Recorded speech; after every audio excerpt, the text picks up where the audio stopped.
Hi everybody, this is More Holistic. How you doing today? I'm glad to be back. 2024. Happy New Year. How's it all going? Well, everything's great for me. I'm back here. Missed you guys a lot. Just want to start off the new year right. I'm going to be talking about what's personal, the personal is political, political is personal, vice versa, in various different ways. I have a different subject to talk about that relates to the system we're under the empire, which is capitalism. Okay, so I'll define what capitalism is. Capitalism is a system of private ownership of the means of production. And what is the means of production? That would be like everything like your factories, agriculture, the forests, the lakes, the rivers, the high-tech companies, retail, the government. All that's capitalism is owned by a small group of people, which would be we can call them the petty bourgeoisie, the oligarchy, the capitalist elite, the people at the top. They have all the money, the 1%, as people would say, and we're the 99. All right, so they own everything, and we, the workers, the proletariats, us at the bottom, we do all the work, we work all the sweat, and do all the labor, and make all this, what they call it, surplus value, and they take the majority of it. They take the majority of it, and we don't get nothing but the crumbs. All right, and then people think that's natural, that's how it is, and then some people are hopeless and say, well, that's the way it is, there's nothing we can do about it, because if they say something about it, they might get fired from their job, they lose their job. Even they have the mentality is no good job is better than no job. A bad job is better than no job. It's like a man. Or bad, what would Millie say? A bad man's better than no man.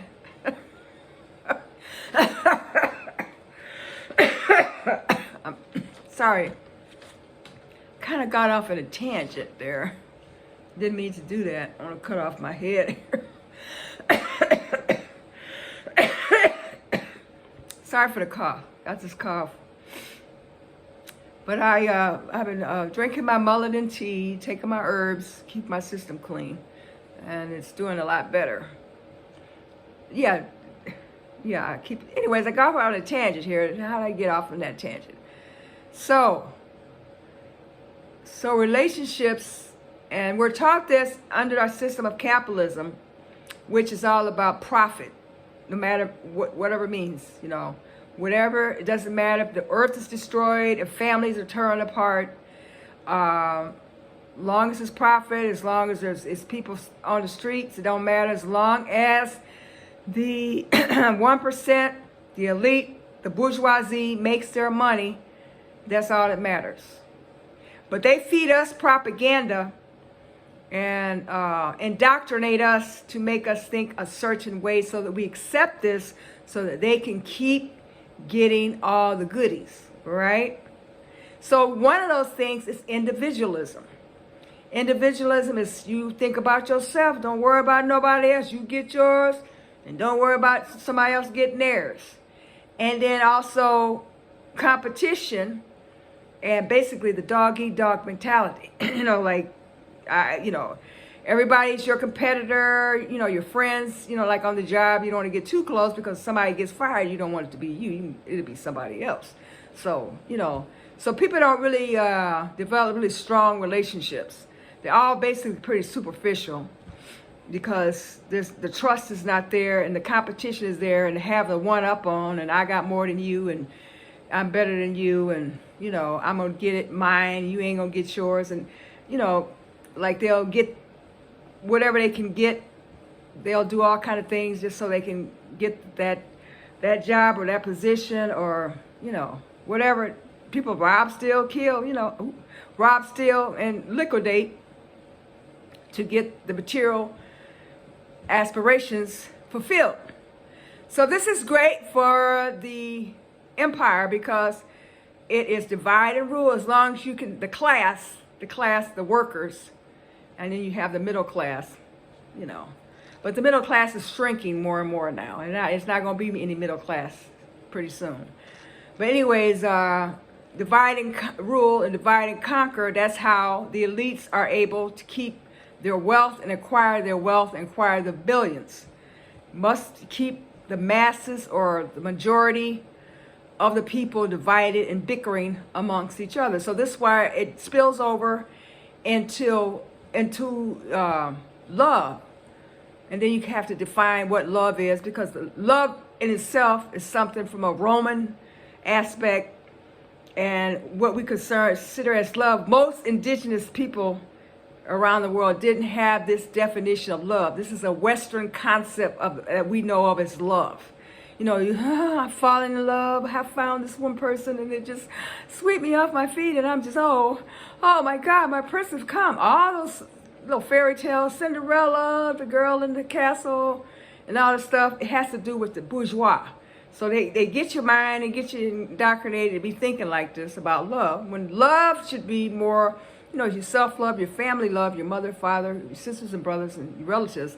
But more, even more further than that, extends out into the community, sharing of the community, concern for the community, and for the whole communal, well, I wouldn't say tribe. Yeah, maybe tribe. I don't like the word tribe. Your nationality, your group, you know, that everybody has good housing, health care, education for their children, and nice places to walk around, you know, and things like that. So this spills over. So this type of love is kind of like an artificial love. You know, like the next month is coming up. What is it? Valentine's Day. We all like it. I like it too. So I'm not going to pretend. I'm a suckered in when I'm talking about this stuff. I've been suckered in just like you, okay? I've been through it. I'm still going through it. I have to fight it and all this and think about it and analyze it and everything. So we have to redefine things and decolonize things, because our mind has been colonized from the perspective of the ruling class, meaning that we all think one day I'm going to be that billionaire. So you're not going to fight against the system, because there's a hope deep down in your soul, in your core. If I just work hard enough, if I just do this, just get that bag, one day I got a chance to be a millionaire too, a billionaire too. It's that false hope that keeps you from fighting against it. So that's what they want to have in you, to give you that hope and ding on that carrot in front of you, all right? So everyday relationships are transactional, meaning that people, you know, it's just transactional. It's like you go to the store, you buy your drink, or you buy your snack, or you buy your, you know, broccoli, or you buy your beans, rice, whatever. You give them the money, they give you the product, it's a transaction, you go. If you don't like it, oh, this is spoiled, I don't like it, take it back, you get your refund. That's how relationships is based on now. And everybody is coming out of a consumer mindset, and it's deeply embedded in our identity, and we're not really fully conscious of it. So like everything is like we're in the store, even relationships. Well, I don't want no bald man, and I don't want no broke man, and I don't want a woman that's too old, I don't want a woman that's too young, I don't want a woman that's too fat. If she's past 30, she's hit the wall, all kind of stuff. That's consumer mindset. Like you're buying something and you're shopping. Oh, I want the size 7. I need the size 16. No, I'm gonna need to go. Same thing, going through life, dealing with people like this. Okay, and in this type of think like a customer. Everything is like, everybody thinks like a customer, including in our interpersonal relationship. It's a customer satisfaction. So if you don't like the guy, you take him back to the store and get a refund. If you don't like the girl, you take her back and get a refund. And you have like a job interview. Well, what do you bring to the table? I'm sorry. I'm sorry. What do you bring to the table? And then you got women that's saying, well, I ain't gonna do no 50-50. No, they ain't gonna do it. That's like, what is that, like the layaway plan or something? I'm not doing the 50-50. But see, what I'm trying to say, to be serious, that's the transactional mindset. That's the consumer mindset. That's like customer satisfaction. So subconsciously, you have been programmed, trained, brainwashed, indoctrinated to see everything as a transaction, of a buying and a selling, okay? And it's like, relationships are valuable. It's good to have, your one-on-one relationships, emotional development, emotional IQ, how you're feeling, express how you feel, be creative, use your imagination, your creativity, because a lot of people don't have much imagination. They've given it all up to chase the dollar. I got to get the bag. Oh, God. They don't even have creativity. They don't even have imagination. You can tell by that because everybody's walking around looking like everybody else. Everybody looks the same. You get their face tightened up. It might be... let me not be silly. Let's be serious here. I don't know if anybody, the younger people, ever had sardines. You know how you open that can up? Now everybody go get their face all tightened up. Maybe if I had, I don't know. I ain't gonna talk about it. Maybe if I had the dough, extra dough, who knows? Who knows? I'm not gonna knock it. We all want to look younger, look our best. So hey, I ain't gonna knock it. But anyways, some people are obsessed, right? So, like I say, those, interpersonal relationships, emotional development is very important for relationships, to keep them together, to get to know the person, to talk to them and really get inside their mind and know what their ideology is, what their point of view on the world is, their worldview, what they think about internally, what their thoughts are, So, right now, it's like, if you can't provide, man, the girls, they kick you to the side. So that's one of the ways that, like you say, what do you bring to the table? Like, what you got. It's like transactional. So no wonder there's like a division and a back and forth, and you have all these relationship experts. They see the weaknesses, so that's why they can cash in, because they say, I have the answer. I have the solution. I can benefit you, but all they're basically doing is giving you surface solutions when the problem is much deeper, rooted in the economic system and the political system under which we live, which is capitalism, which means everything is transactional and everything is surface, and people don't have real relationships. It's all based on what everybody can get, like I said, the competition, individualism, the super aggressiveness. Now, then there's a sense of alienation, that we must compete, the dog-eat-dog system, the profit and hierarchy is brainwashed in us, from the womb to the tomb. And we focus on this ruthless individualism, and relationships are based on competition. Competition and aggression are seen as positive things. And if you're cooperative and you have a high emotional intelligence and you feel and you express yourself and you help people out, they think you're a doormat. Because that's happened to me so many times. When you be yourself and kind to people, you pour your heart out to them and try to help and assist them, and when it's your turn, ain't nobody around. But that's to be expected, because everybody's thinking about themselves. And they see that as, for a man, it would be a simp. They call him a simp, and I guess for a woman, they might call him a doormat, because they see if cooperation, getting along, sharing as a weakness. They take kindness for weakness, but that's a part of your emotional development. But people brush it off and blow it off because everybody is obsessed with money over people. And this does cause relationship failure, because people make money and profit the priority. And I understand the system we live in. We have to have money because of inflation, the cost of living is going up and all this other stuff. You do need it until, in the meantime and in the between time, you do need it. So many Americans believe that stability is a good reason to get married. They'll have financial stability, they have two incomes, don't make, a certain amount of money. And so they feel that that's a great time to get married. So, but those relationships are commodified. Basically, if you ain't got no money, you don't get no honey. In short terms, in a simple way. And so what this basically is saying that, that people are treating emotions and affection as things to be marketed, like at a job interview or at the meat market. And the rules of supply and demand come in, as you say in the system, supply and demand. Like you got, say, bushels of bananas. If everybody wants bananas, then the price of banana goes up. You know what I'm saying? So that's to do with the emotions and affections, and the intimacy. If people put a price tag on something that's priceless. Priceless. That's why you have so many lonely people now.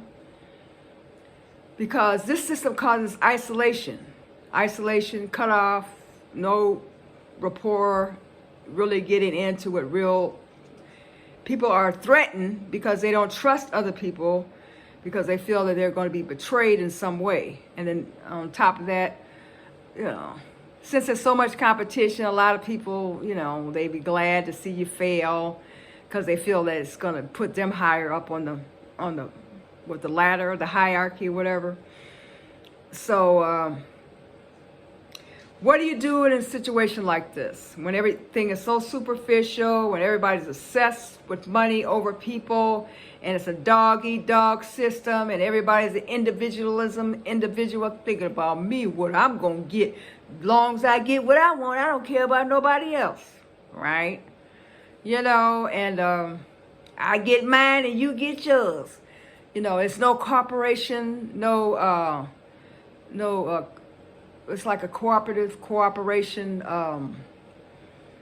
what is it saying? Communalism, a sharing of talents, of emotions, of resources, like they did for thousands and thousands of years all over the world until 1492.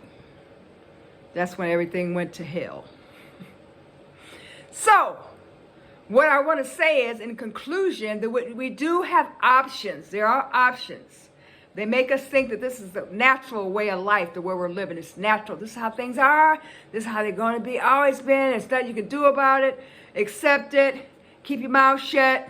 Now, and a lot of people are fearful because, like I said, half a man is better than no man at all. A piece of job is better than no job. Or is it a piece of man is better than no man? Whatever. All same stuff. So the solution would be, guess what? Socialism. Socialism. The solution is socialism. It's communalism, it's sharing, an economic system where everybody has a beautiful, comfortable home. Everybody has health care, universal health care. Children can go to school from K to 1 for free and then get a free bachelor's education, not just a rickety-racky education, a thorough, wonderful, high-quality, engaging education for everybody, right? And the animals, we can take care of the animals, clean up the rivers, the air, the water, and stop using fossil fuel. And because it was never meant to be used. That's why we're suffering now. Because whoever thought of it, those bright people about 500 years ago, who started the Industrial Revolution, which was based on the exploitation of slavery, that's how they jump-started the whole whole capitalist system. I mean, it existed in Europe to the degree, but not to really jump-start it the way it did. And then it created the proletarian, because without slavery, there wouldn't be no proletarian. They don't tell you that much. But now that we're all in this slop bucket together, we got to figure out how to get out of it. So, socialism is it, y'all. That's an option that I think would be great. And I'm going to be reading more books about it. We can go over it. And a book I've read, what's it called? It's All Capitalism. I just read the book Maybe I'll do a book review on that. But it's written by a sister. She's a lawyer. And I can't think of her name right now. Dang it. I guess I could look it up. I got the daggone book. Anyways, I'll send. What is the name of that book? Let me see if I can find it here. Hold on a minute. Got it. Where's that book? Wait a minute. So I think it's it would be great for you guys to just read it so you can get a gist of what I'm talking about. Where is that thing at? Here we go. Hey, where is it? If you hold on with me, I should have had this together, but it came off the top of my head. And I'll tell you what that would be in a minute. What's the name of that book? Okay, this is what it's called. It's Not You, It's Capitalism. It's by Malika. Oh, heck, why did they go and do that? Get the heck out of here. Okay. Yeah. Malika, Malaika, last name Jabali. So it's called It's Not You, It's Capitalism. Why it's time to break up and how to move on. Malika, Malaika, last name Jabali. Yeah, so the book is pretty good. She kind of relates capitalism to like a relationship in general. So it's a great book to read. I read it. And I recommend it very highly so you can get a good perspective, basic perspective on capitalism. And know that we do have options. We have options. Okay, guys. Hope you're still doing that vegan diet and eating those fruits and vegetables. I am. Not eating as much fruit as I usually do in the summertime. Because, I was eating a lot of grapefruits, mandarin oranges. For some reason, the mandarin oranges are not any good this winter. They're just all sour and hard as a rock. I've tried different stores. I had to take a bag back. I said, something's going on here. Something ain't right. If y'all have noticed that the mandarin oranges is hard and tight and sour, I don't know, man. They're not, what is there, a drought somewhere? Something's not right. Well, anyways, I've noticed that. But I've been eating a lot of grapes over at Whole Foods, man. Them black grapes, ooh, baby. Some things is good. Oh, and grapes are good for you, grapes and lemons, but I'm not in the lemon mood, so I'm going with the grapes. I go to all kind of lengths to get them grapes, boy. Them things is good. I'll have to tell y'all about that. Go to Whole Foods and get them black grapes. Those things are fantastic. Well, that's all I got to say is keep your head up and know there's a way out of this. You don't have to be hopeless. The hope is, and the solution, like I said, is socialism and getting a political education so you can understand socialism, capitalism, neo-colonialism, colonialism, ecocide, having what ideology is, and, things like this so that you will have a better grasp and understanding of it. You won't be so fearful and frightened and afraid of what's coming down the pipe. So you know what you have to do is get in an organization. You must organize. You could try the Black Alliance for Peace, All Africans Revolutionary Party, the different socialist parties, the Black Socialists, all kind of socialist things. Look them up online. They're over there. And also you can read Marx's Capital, about capitalism. I'm reading that online because that thing is thick, it's heavy. I'm telling you, line by line. But there's videos online to help you break it down. And Das Kapital, and what's the other? Communist Manifesto by Marx. So, am I a Marxist? I've been reading Marx for a long time, basically, since I was like, maybe about 20, 22, 21, I read the Communist Manifesto a long time ago. But I started going back over these things. And, well, yeah, just I'm saying you don't want to waste your life chasing the dollar. I mean, I know we live under capitalism. You got to make your money. You got to make ends meet. You got to feed your family. You got to have a life. You know, you can have an abundance, joyful, happy life. But in the meantime, you got to know what's going on, what's really going on. Not the stuff you see on the, you know, on the box and then this and that. Because, like I said, the elites are shaping your mind to think a certain way so they can get over on you. And so far it's been working. But I noticed that younger people are really, really more advanced than people my age. Because people my age, the baby boomers, they in the dark.